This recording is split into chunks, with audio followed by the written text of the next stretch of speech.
చెప్పండి అన్న, ఎందుకు ఇక్కడ ఇవన్నీ కూల్చేస్తున్నారు? ఇది గత 70 సంవత్సరాల నుంచి కూడా ఇక్కడ ఉన్న బస్తీ వాళ్ళ వాళ్ళ తండ్రులు వాళ్ళ ముత్తాతలు అందరూ కూడా ఇక్కడ నివసిస్తారు. ఒకప్పుడు అంతా పొలం ఉండే. ఇది నేను ఇంకా మొత్తం అంతా ఇంగో ఈ బస్తీ ఇదంతా కూడా పొలం ఉండే. కానీ ఇప్పుడు ఏమంటారు అంటే వీళ్ళు ఒక 15 20 ఏండ్ల కింద ఇక్కడ రోడ్ ఉండే. రోడ్ ఇదంతా అక్కడ లోపల ఉన్న అపార్ట్మెంట్లకు వాళ్ళందరికీ ఇక్కడ రోడ్ ఉంది కాబట్టి ఈ రోడ్ మీదనే వీళ్ళంతా గుడిసెలు వేసుకోరు. ఇదేమన్నా గుడిసెలు కనిపిస్తున్నాయి అన్ని ఇల్లులు ఇవన్నీ.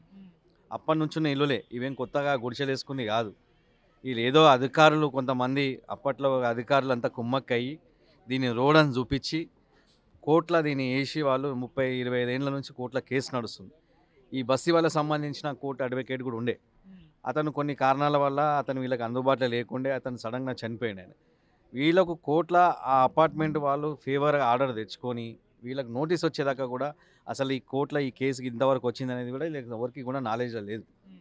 వీళ్ళకి వచ్చిన వెంటనే వీళ్ళు మళ్ళీ ఎంఆర్ఓకి పోయి మేడం మేము ఇటు ఇన్నేళ్ల సంది ఉంటున్నామని పాత డాక్యుమెంట్లు దీంట్లో ఒక 4-5 ఇల్లు రిజిస్ట్రేషన్ కూడా ఉన్నాయి. మళ్ళీ ఇవన్నీ ఈ రిజిస్ట్రేషన్లో ఉన్న ప్రైవేట్ ల్యాండ్ కింద వస్తుంది, మీరు గవర్నమెంట్ ల్యాండ్ ఎందుకని అంటారంటే కూడా ఆ ఎంఆర్ఓ కానీ కలెక్టర్ కానీ ఎవ్వరు కూడా సహకరించలే. బస్తీ ప్రజలందరూ రోడ్ మీద తీసుకొచ్చారు. వీళ్ళు బస్తీ వాళ్ళు అయినా కూడా మళ్ళీ కోర్టులో అడ్వకేట్ని పెట్టి హైకోర్టులో కేసు వేసి నడిపిస్తారు. ఈ కేసు కూడా ఎల్లుండి 6వ తారీఖున లిస్టింగ్ ఉన్నది. అది ఉన్నా కూడా ఆమె ఎంఆర్ఓ లేదు నాకు ఇది కంటెంప్ట్ ఆఫ్ ది కోర్ట్ అయింది, నేను ఇవన్నీ చేయలేను, ఎట్టి పరిస్థితుల్లో మీరు ఇల్లులు గులగొట్టాలని చెప్పి శనివారం నాడు సమయం కూడా ఇవ్వలే వీళ్ళకు. శనివారం నాడు నోటీస్ ఇచ్చి ఇవాళ వచ్చి పొద్దుగాల మేము స్థానిక కార్పొరేటర్ మేము పొద్దుగాల వచ్చి ధనాదన స్టార్ట్ చేయడం 500 మంది పోలీస్ ఫోర్స్తోని ఇవాళ ఎంఆర్ఓ వాళ్ళ టీం అందరు వచ్చి ఇక్కడ బస్తీ ప్రజలందరినీ కూడా అరెస్ట్ చేసి మమ్మల్ని కూడా అందరిని అరెస్ట్ చేసి చాలామంది కొంతమందికి దెబ్బలు తాకినాయి, కొట్టిర్రు. అయినా వీళ్ళందరిని అట్లా చేసుకుంటా అరెస్ట్ చేసి అందరి ఇల్లులు అందరి సామాన్ అంతా బయట పెట్టేసి కొంతమంది సామాన్ పెట్టి కూడా అతనే మొత్తం ఇల్లు అని గొలగొట్టి. మేము ఒకటే డిమాండ్ చేస్తున్నాం ఈ ప్రభుత్వాన్ని, మీరు మొన్నటిదాకానేమో టీఆర్ఎస్ ప్రభుత్వం అట్లా చేసింది ఇట్లా చేసింది అని చెప్పి ఇలా కాంగ్రెస్ ప్రభుత్వం అధికారంలోకి వచ్చింది. మరి అధికారంలోకి వచ్చి 100 రోజులు కూడా దగ్గరకు వస్తున్నాయి. మళ్ళీ ఇలా ఏంది ఈ 23 మంది ఇల్లులు ఎక్కడ పోవాలి? వీళ్ళందరూ ఇప్పుడు రోడ్ల మీదకి వచ్చారు.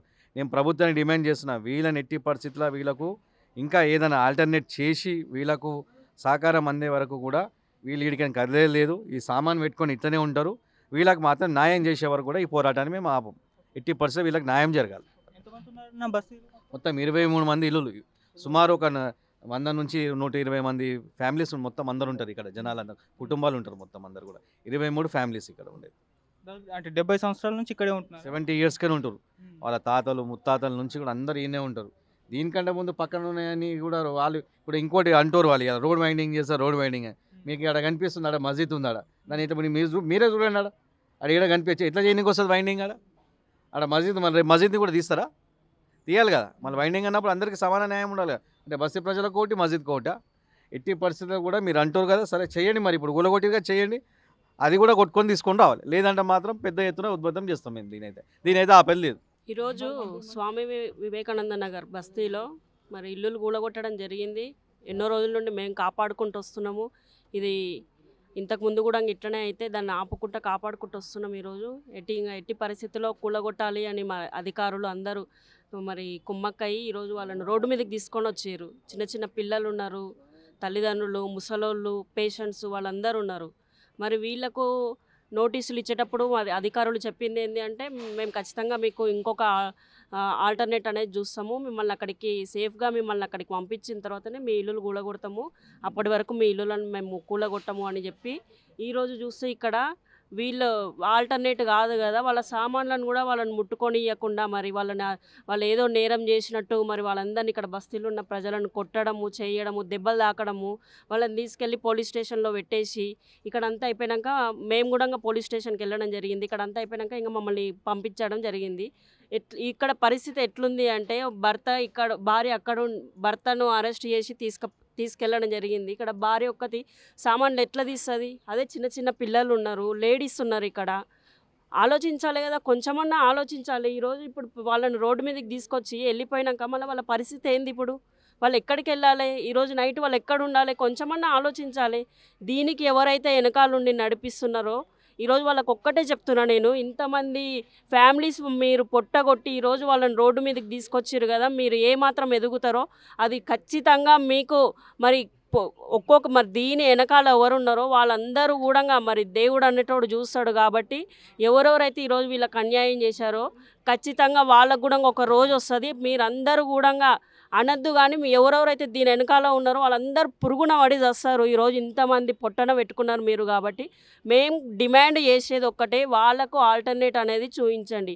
ఇప్పుడు మీరు కూలగొట్టిరు కదా, కూలగొట్టినాక ఇక్కడ అంతా వీళ్ళంతా క్లీన్ చేసినాక వాళ్ళు ఇక్కడనే టెంట్లు వేసుకొని వాళ్ళు ఇక్కడనే ఉంటారు, వాళ్ళు ఎక్కడికి వెళ్ళరు. మీరు వాళ్ళకి ఆల్టర్నేట్ అనేది చూపించండి, అప్పుడు వాళ్ళు ఇక్కడ నుండి వెళ్తారు. దీనికి కూడా ఖచ్చితంగా లోకల్ కార్పొరేటర్గా మా సపోర్ట్ ఖచ్చితంగా బస్తీ ప్రజలకు ఖచ్చితంగా మా సపోర్ట్ కూడా ఉంటుంది.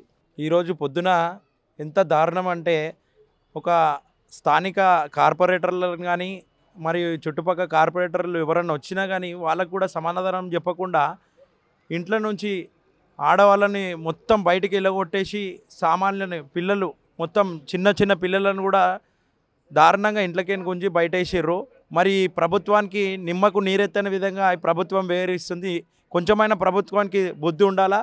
వచ్చి చూసే దాఖరాలు ఎవరికి లేవు. ఇప్పుడు ఇక్కడ మంత్రి గారు బట్టి విక్రమార్క గారు వస్తారనేసి మాకు సమాచారం తెలిసింది. ఆయనను కూడా పోయి ప్రశ్నిద్దాం అనుకుంటే రాలేడు ఇవాళ ఆయన. మరి ఎంఆర్ఓ గారికి ఎందుకో ఇంత వేరే ల్యాండ్లు కూడా అట్లనే ఉన్నాయి. మరి ఆ ల్యాండ్ల మీద కాకుండా మరి ఎస్సీ బస్తీల మీద ఎందుకు ఇట్లా పడుతుర్రో, ఇంత చిన్న చూపు చూస్తుర్రో అర్థం కావట్లేదు. ఇప్పటికైనా తక్షణమే చర్యలు తీసుకొని గవర్నమెంటు వీళ్ళకు డబల్ బెడ్రూమ్ ఇండ్లు, మరి స్థానిక ఎమ్మెల్యే కూడా 90 ఇండ్లు ఉన్నాయి మన కాన్స్టిట్యున్సీలో ఖాళీగా, మరి అవి కూడా కేటాయించకుండా ఆయన ఏం మాట్లాడకుండా చేస్తాము అనేసి వెళ్ళిపోవడము కరెక్ట్ కాదు. ఇప్పుడు ఒక కమిటీ వాళ్ళు ఉండమంటారు, జవహర్నగర్ కమిటీ వాళ్ళు ఉండమంటారు.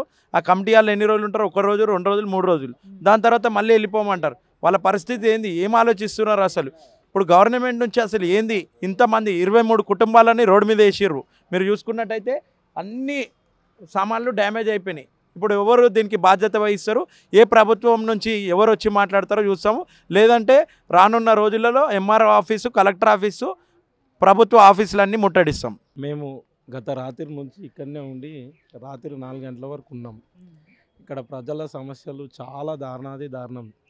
వాళ్ళకి ఆరోగ్య సమస్యలు ఉన్నాయి. ఆల్రెడీ ఈ టెన్షన్తోని 3 గుండెపోటు వచ్చి చనిపోవడం కూడా జరిగింది. వీళ్ళకి నిన్న నైటు నోటీస్ ఇచ్చి ఈరోజు పొద్దున్న మేము డెమాలిష్ చేస్తున్నామంటే వాళ్ళు ఏం చేస్తారండి? ఎవరైనా ఆలోచించాలి. ఇప్పుడు ఈ కంప్లైంట్ వేసిన మేధావులు ఎవరైతే ఉన్నారో వాళ్ళ అపార్ట్మెంట్ అది, వాళ్ళకి ఈ రోడ్డుకి ఏమాత్రం సంబంధం లేదు. ఆయన వేవ్ అంతా వెనకకేనే వస్తుంది, దీనికి సంబంధమే లేదు. మీరు ఒకసారి ఫోకస్ చేయండి దాన్ని కూడా. అయితే ఆ అపార్ట్మెంట్ అయినా దీని మీద, ఆ కనిపించే అపార్ట్మెంట్ అయినా దీని మీద కంప్లైంట్ ఇవ్వడం జరిగింది. ఈ రోడ్డుకి అసలు ఆ రోడ్డుకి సంబంధమే లేదు. ఇంకోటి ఏంటంటే ఇప్పటివరకు ఏ ఆఫీసరు ఇక్కడ వీళ్ళ పరిస్థితి ఏందనేది విచారించలేదు. 20 కుటుంబాలని రోడ్డు మీద పడేసారు. వీళ్ళు ట్యాక్స్ పే చేస్తున్నారు, కరెంట్ బిల్ పే చేస్తున్నారు, వాటర్ బిల్ పే చేస్తున్నారు. మూడు జనరేషన్ల వాళ్ళు. ఆల్రెడీ ఒక జనరేషన్ చనిపోయి ఉన్నారు. ఆల్రెడీ ఒక జనరేషన్ 50-60 ఏళ్ళ నుంచి ఇక్కడనే ఉన్నారు. 3వ జనరేషను పిల్లలు కూడా ఇక్కడ ఉన్నారు. అంటే యంగ్స్టార్స్ కూడా ఇక్కడ ఉన్నారు. వీళ్ళకి సడన్గా తీసుకొచ్చి డెమాలిష్ చేసింది. అసలు ఆమె ఇంటెన్షన్ ఏందో మేడంది మాకు అర్థమవుతలేదు. అసలు ఆమె ఏమని పనిచేసిందో వీళ్ళ మీద. వీళ్ళకి ఆల్టర్నేట్ ఇల్లు లేదు, ఏం లేదు. మీకు కనిపిస్తుంది ఇక్కడ పరిస్థితి. కనీసం వాళ్ళ సామాన్లు కూడా తీసుకొనియకుండా వాళ్ళ మీద విపరీతమైన దౌర్జన్యం చేశారు. మేము ఎంఆర్పిఎస్ నుంచి డిమాండ్ చేస్తుంది ఏంటంటే, వెంటనే వీళ్ళకి ఆల్టర్నేట్ హౌసెస్ చూపించాలి ప్రభుత్వమా, తహసీల్దారా. లేకపోతే ఖచ్చితంగా మేము ఇక్కడ మా ఆందోళన కొనసాగిస్తాం. ఎంఆర్ఓ దగ్గర కూడా బైఠాయిస్తాం. జాతీయ ఎస్టీ కమిషన్ దృష్టికి తీసుకెళ్తాం, స్టేట్ ఎస్సీ కమిషన్ దృష్టికి తీసుకెళ్తాం. వీళ్ళని తప్పు చేసిన వాళ్ళని ఎవరిని వదిలిపెట్టాం. ఎంత దూరమైనా మేము తీసుకెళ్ళడానికి రెడీగా ఉన్నాం. అవసరమైతే ఎంఆర్ ఆఫీస్, కలెక్టర్ ఆఫీసుల దగ్గర కూడా కూర్చొని వాళ్ళని ముట్టడి చేసే ప్రయత్నం కూడా ఖచ్చితంగా చేస్తాం. ఇది మా డిమాండ్. స్వామి వివేకానంద నగర్లో మేమందరం నివాసం ఉంటున్నాము. ఇప్పటివరకు ఎటువంటి ప్రాబ్లం రాలేదు. ఈ మధ్యనే ముఠా గోపాల్ గారు ఎమ్మెల్యే అయినాక మా మీద ప్రత్యేకంగా వాళ్ళ నిఘా పడిపోయింది. ఇక్కడ వాళ్ళ ఆస్తులను కాపాడుకోవడానికి ప్రత్యేకంగా కావాల్సి ఆయన ఎంఆర్ఓతో అత్యుత్సాహంగా కోర్టులో హియరింగ్ ఉన్నా ఆపకుండా ముందుగానే వాళ్ళు వచ్చి డిమాలిష్ చేయడం జరిగింది. ఆయన చాలా వాళ్ళు ఇంకోటి ఏంటంటే ఆయన ఎస్సీలో మాదిగలంటే ఆయనకు అస్సలు పడదు. ఆయనతో రాజకీయం చేసిన లెక్క చెప్తున్నా ఈరోజు ఆయనకు పడదు. అందుకోసం మా మీద దౌర్జన్యంగా మా ఇండ్లను మొత్తం కూల్చేసి మాకేం లేకుండా చేసిండు ఇవాళ. దీనికి ప్రత్యేక కారణం ముషిరాబాద్ ఎమ్మెల్యే ముఠా గోపాలే.